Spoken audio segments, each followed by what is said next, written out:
বড় শ্বশুরদের গাছ থেকে তুলে কার আমার বড় শ্বশুরদের সে চায় পাড়ে নিয়ে আসে ওই যে মশলা ডুবুরি গাছ না ওর মধ্যে দিয়ে ধনিয়া পাতা কাঁচা মরিচ দিয়ে এতলাই এত মই খাওয়া যায় ট্রাই করছি গুলো আসছে তাহলে না আমার আপুর আর আমার ঝাল খাওয়াই যাবে কাঁচা আম যদি এখন হইতো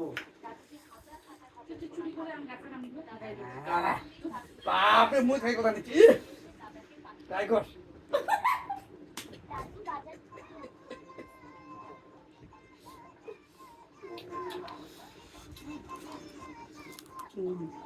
প্রবলেম তো দেখতে না ভালো করে না তো নিচে হতে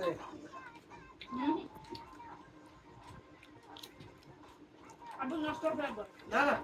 নষ্ট হয় লুলু এটা দেখ ওই গরম এখন ঝাঁক